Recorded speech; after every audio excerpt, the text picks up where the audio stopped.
hour or so, and the crew's doing well, and then they'll return to the FBO at Long Beach and then make their way back to Houston today. So the crew's doing well and the vehicle's doing well, so it's great to have them back. Overall, it was a very clean undocking yesterday, and then the phasing profile and the reentry and landing, the orbit burn today was all very nominal.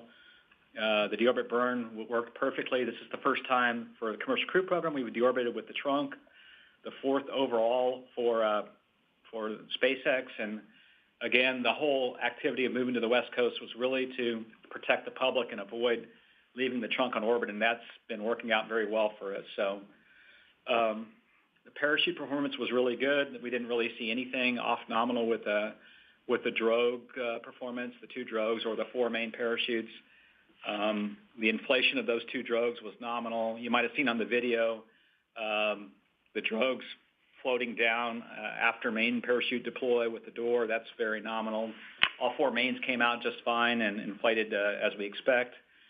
First time that we flew what we call an energy modulator system for us on Commercial Crew, a new one that modulates the energy as the drogues pull the mains out. The energy modulator worked fine. We'll recover those and look at those. I didn't copy. I assume SpaceX has recovered all the parachute hardware. Sarah will talk more about that. Overall, a very clean deorbit sequence today. That went well. We're getting used to the longer burn time with the trunk attached. It's about 18 minutes. The trunk separation was very nominal.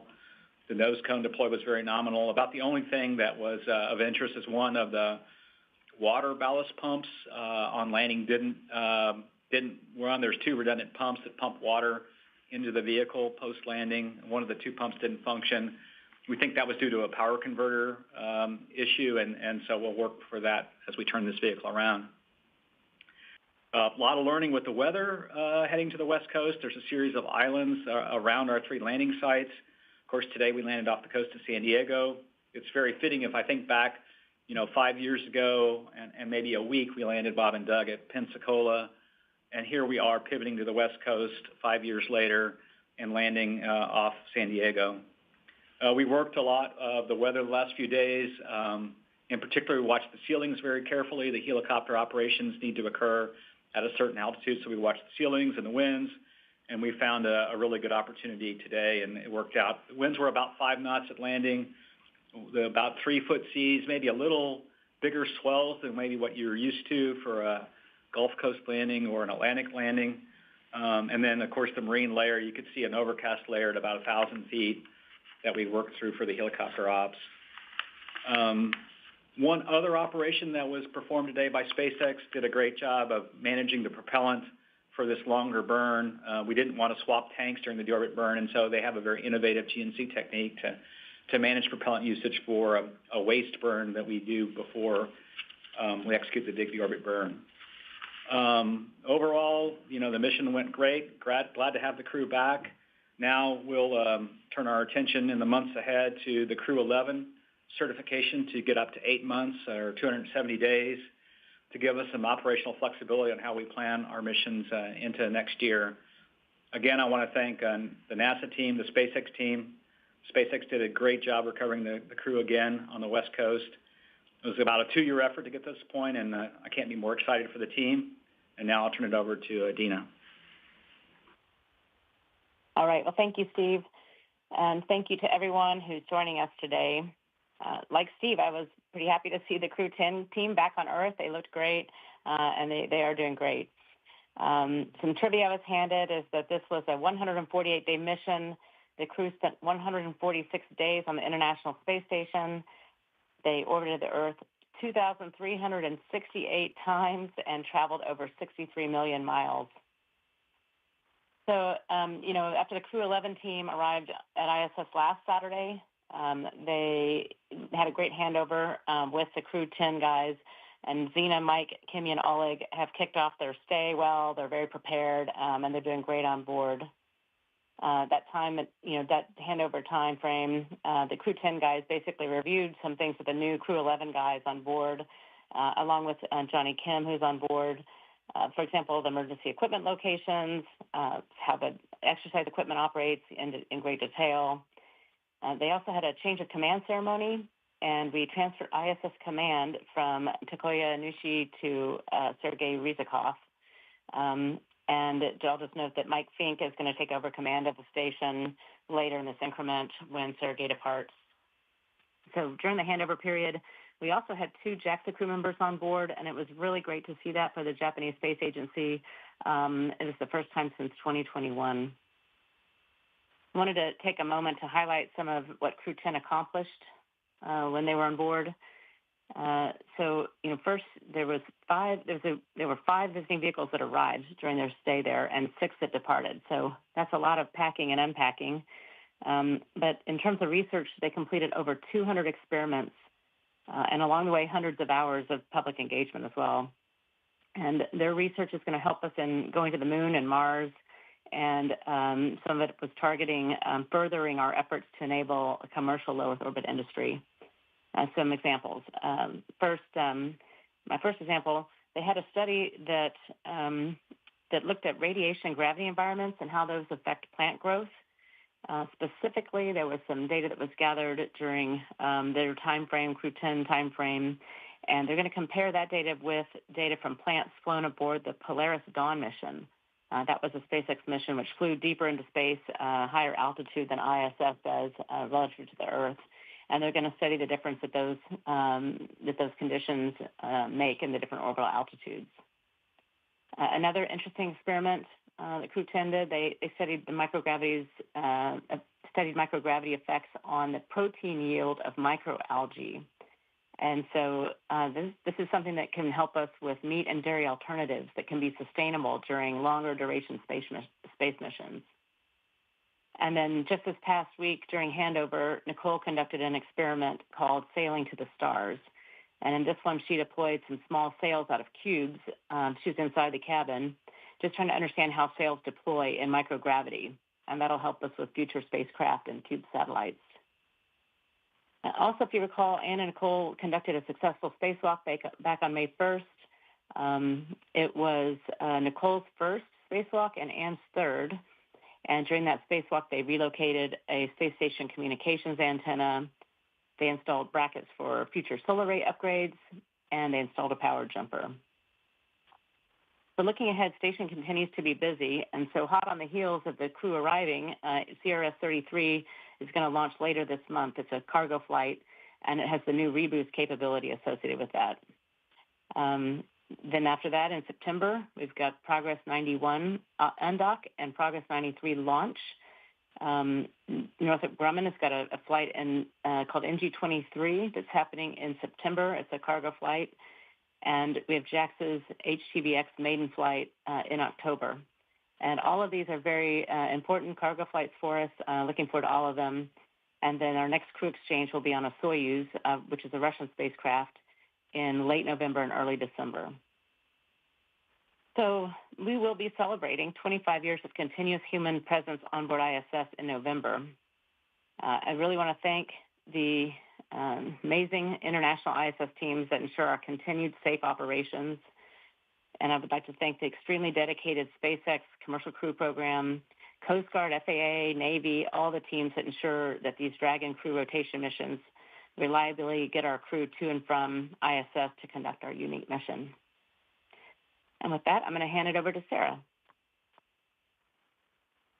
Thanks, Dina.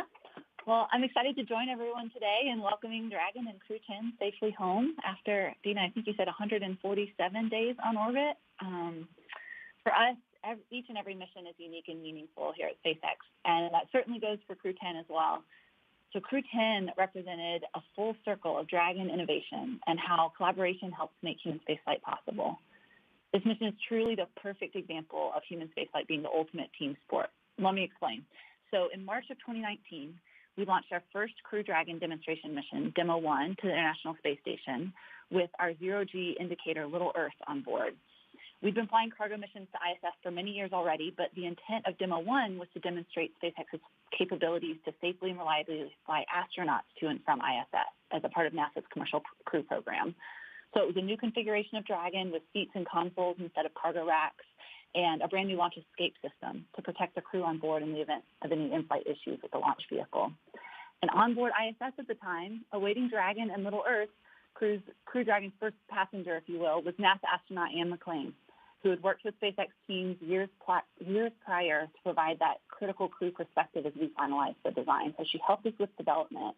And then if you look on the NASA Flickr, you'll see tons of photos that Anne sent down to us during the Demo 1 mission of Little Earth tagging along as she put on her spacesuit and looked out the cupola window and drank her coffee from a pouch, and even as she exercised. I'm sure she's going to be embarrassed if she listens to this, that I'm talking about all this. But suffice it to say that it feels incredibly full circle now, that 10 operational human spaceflight missions later on behalf of NASA, and here we are welcoming her home from her most recent trip to space, this time on Dragon. And it was also our pleasure and our honor for Dragon to be the inaugural space flight for Nichole and Kirill, and to fly Takuya to the space station for the third time, this time being the commander of ISS. Moments like these never get old, and I look forward to hopefully flying all of you again in the future. Today's return this morning was nominal. Dragon is healthy. The parachutes performed as expected, as Steve said. This was the first West Coast recovery for a commercial crew mission after we moved Dragon recovery operations to off the coast of California earlier this year.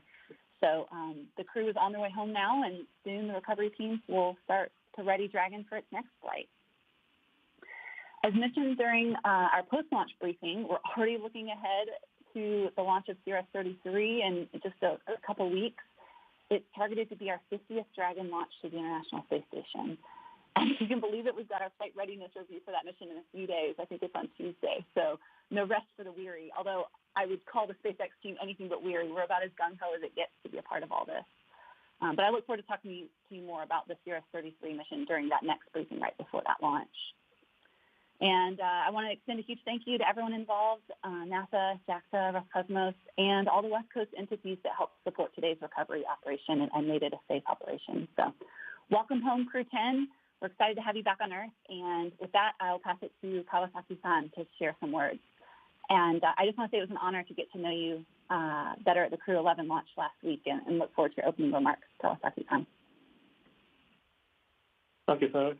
My name is Kazuyoshi Kawasaki, Associate Director General of JAXA. I'm in charge of human spaceflight and space exploration. First, on behalf of JAXA, I'd like to express my sincere gratitude to all the leadership of NASA, SpaceX, and the excellent team who've been devoted to this mission. I really feel relieved to see the perfect return of Crew Dragon that carried Anne, Nichole, Kirill, and Takuya safely and very smoothly. For Takuya, the delay due to the weather was good extra days, and I think he enjoyed these days so much. And Takuya completed his second long-term mission and returned safely to Earth. His total time spent in space is now 263 days. During his long stay, he said, bringing out the full potential of Kibo as his mission message. Under this message, he eagerly worked on Japanese experiment module Kibo to implement its experiment and the technical demonstration of Kibo. I think that the result of these experiments and the demonstrations will be extremely beneficial for the future life on the Earth and space exploration of the Moon and Mars. He did everything he could on the ISS as well as on Kibo. In addition, preparation for the communication system that is called PROX for the arrival of the HTV-X1 at the ISS were also conducted without any problem. HTV-X1 is the next generation cargo transfer vehicle to the ISS.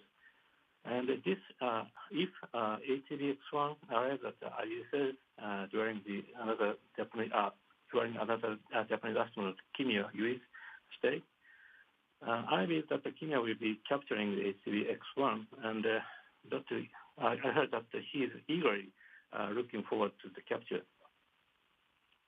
Takuya also actively engaged in public relation activities such as communicating with the Osaka Kansai Expo venue, currently being held in Osaka, Japan, and engaging a scientific talk with the younger generation to the nature of the next generation of the talent. And I am confident that the senior who took over from Takuya and began his long stay on the ISS will achieve great results too. In addition, JAXA is currently preparing to launch the first HCBX-1 spacecraft from the Tames Island, which will be delivered important surprise to the ISS. Going forward, JAXA will continue to work steadily with international partners and industries on the ISS, and further expand human activities and the development of the economic sphere in LEO. Through cooperation in the Artemis program, we hope to work together to expand exploration activity to the gateway to the moon and beyond. Once again, congratulations on the successful return. Thank you. Back to Sandra. Thank you to our briefers for those initial remarks. We're now going to open it up for questions on our phone bridge. Again, if you would like to submit your name for a question, you can press *1. Once your name is called, please do state your name, affiliation, and to whom you'd like to direct your question. And if you do feel like your question has already been answered, you can press *2 to withdraw it. Our first question is going to come from Will Robinson-Smith with Spaceflight Now. Hi, thanks for taking the time to talk with us today, and congratulations on a good recovery. Question for Steve Stitch, just to clarify one of the points you made in your opening remarks. We heard one of the call-outs from SpaceX Mission Control of the Crew concerning the 28-volt converter. Was that what you were referencing when you mentioned the converter connected to the water pump? And if so, what was the tangible impact of that being offline or in some way potentially compromised during the recovery? Thanks. Yeah, good question. Essentially, there was no impact for having one of the two water ballast pumps down. Essentially, what happens post-landing is there's two redundant pumps that pump water into a bag that allows the CG of the vehicle to be more stabilized and make it a little bit more stable in the water. The teams are still looking at all the data. It looks like for some reason it was not drawing that one pump that did not function, wasn't drawing its power from two redundant power converters for some reason. So for some reason there was an issue with one of those power converters. We're not sure if it's related to that other call. I think it probably is, but we need a team to go sort through it a little bit.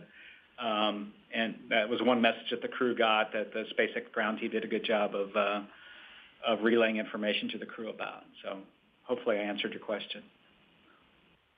Thank you. Our next question is from Jeff Faust with Space News.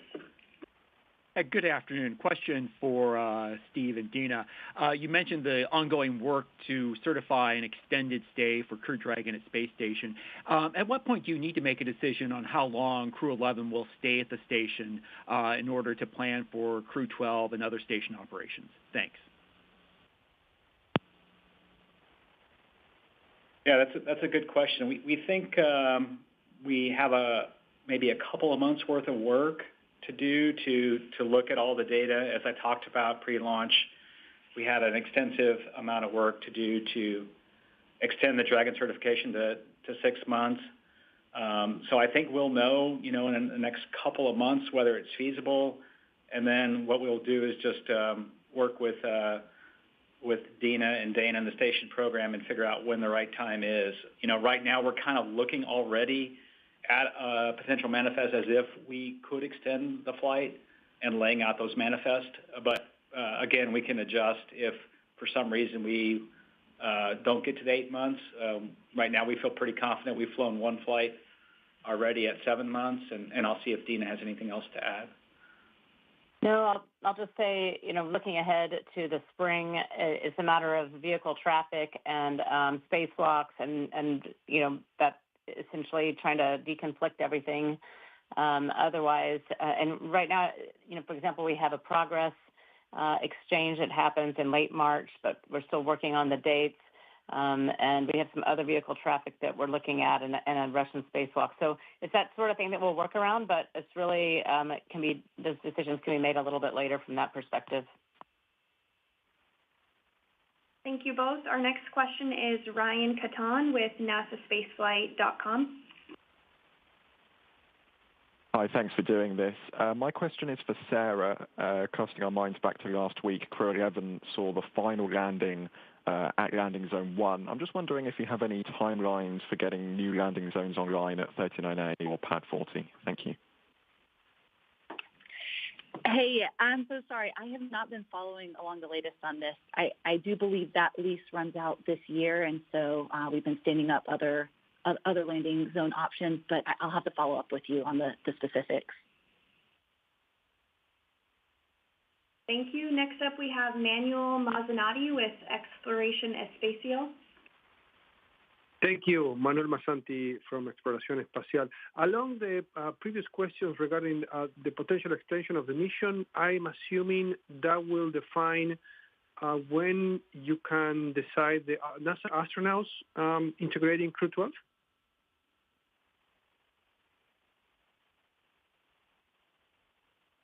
Yeah, I think we'll have an announcement, maybe in the next couple of months on who the Crew-12 astronauts are.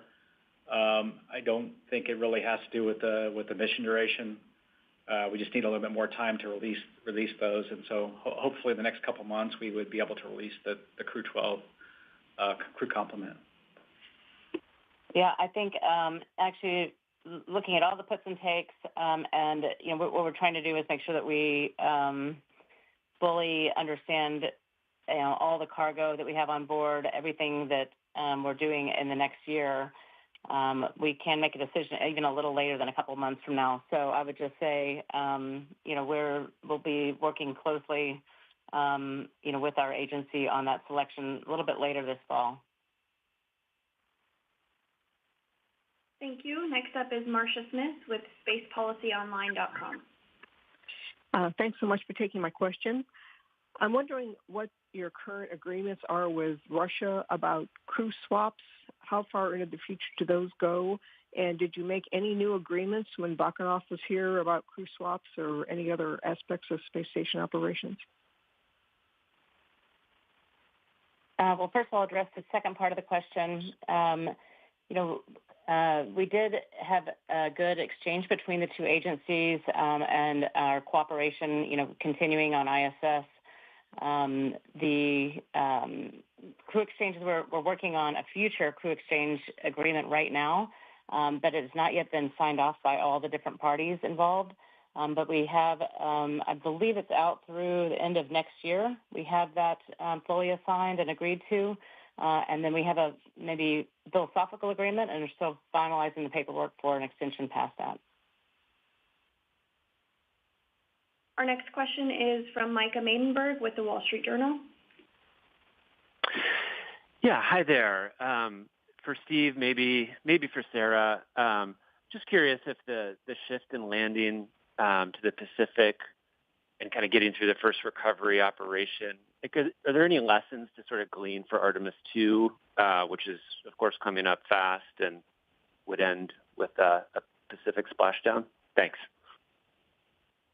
Hey, Steve, maybe let me go first because I just wanted to share that we got to implement some small lessons learned from several years of East Coast operations to make West Coast operations even better. Just one small example is working through how we meet the requirements on a different coast and the partnerships with hospitals and research labs to process the science. And so we got to stand up a science processing facility and some cool facilities for NASA to process science over here. And so we had the opportunity to go back and look at our ConOps from East Coast to West and make any improvements that experience afforded us, which was really exciting. But then, Steve, I think you could maybe speak to if anything over here will help you guys with Artemis or apply to learning that could apply to that.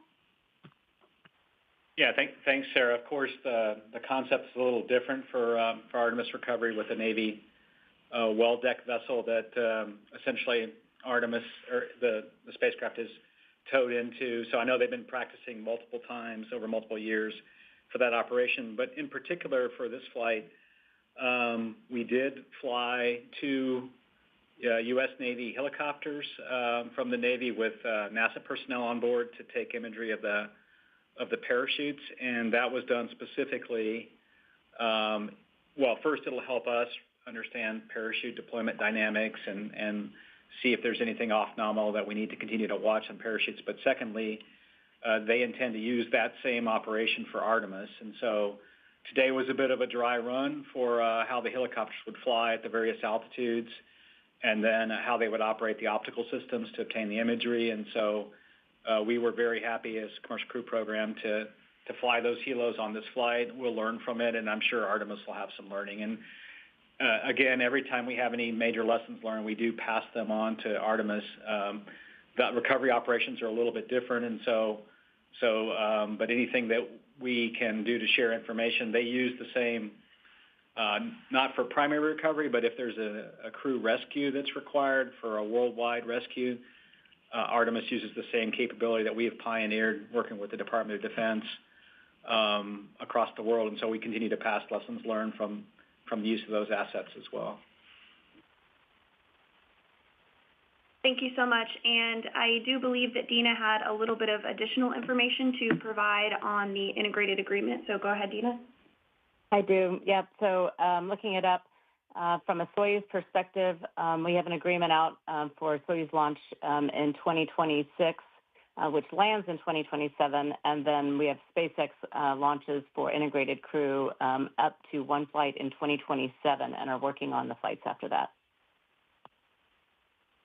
Thank you for that extra information. As a reminder, if you are on the phone bridge, you can press *1 to submit your question. It looks like we do have a follow-up from Will Robinson-Smith with Spaceflight Now. Yeah, thanks for allowing a follow-up. This one to Sarah and Dina as well, concerning Sirius 33.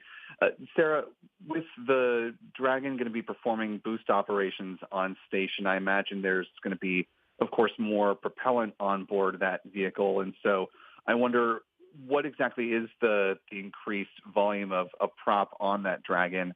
And then to either Sarah and or Dina, what does that mean as far as the trade-off for how much cargo and supplies can be sent up to station with the additional propellant that's flying? Thanks.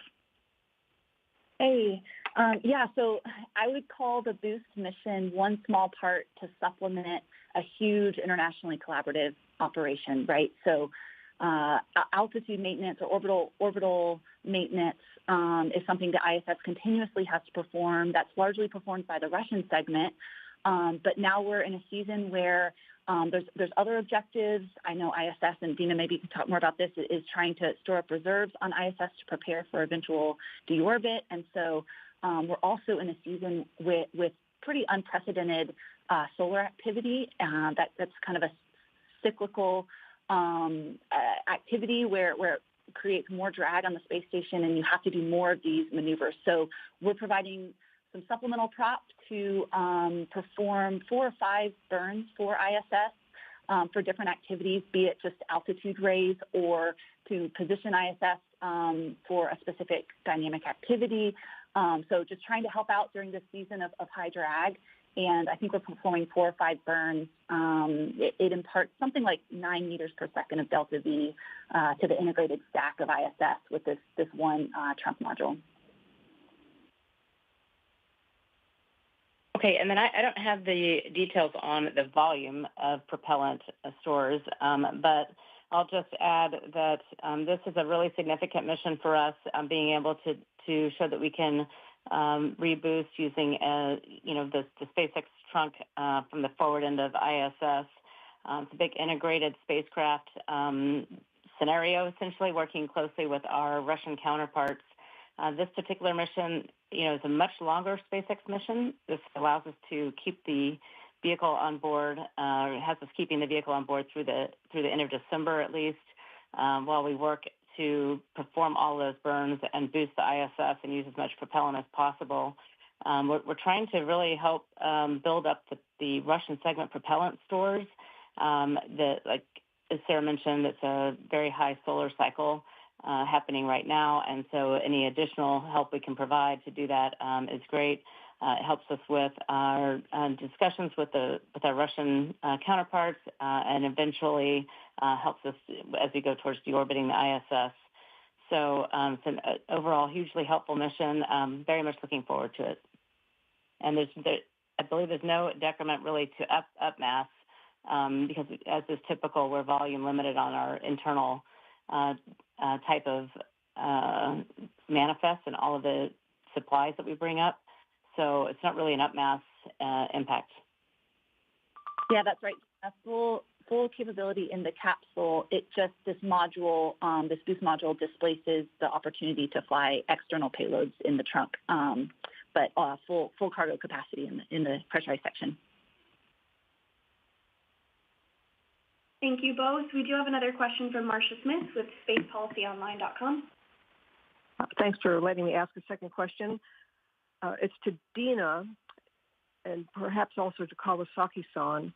I'm wondering, following up on Will's question, can you compare how much Cargo Dragon is going to be able to reboost space station versus Northrop Grumman Cygnus? Because that's been used twice, I think, for reboost. And I'm curious if HTV-X also could be modified some way to provide reboost if you needed it. This is about, this boost trunk kit provides probably about 3 times or so more capability than a Northrop Grumman vehicle does. And in terms of the amount of delta V, in terms of the amount of meters per second that we get out of the ISS. So from an HTV-X standpoint, that is not specifically something they are targeting, but I'll be happy to hand it over to Kawasaki-san. Oh, thank you. That is correct. We don't have any capability to reboosting right now. Thank you. And it looks like that is all the questions that we did have in the queue. So thank you to all who did submit questions, and thanks to our briefers for taking some time to discuss Splashdown today. You can continue to follow along for more updates on our social media platforms, blog, and online. But for now, that will do it for us here. Welcome home, Crew-10.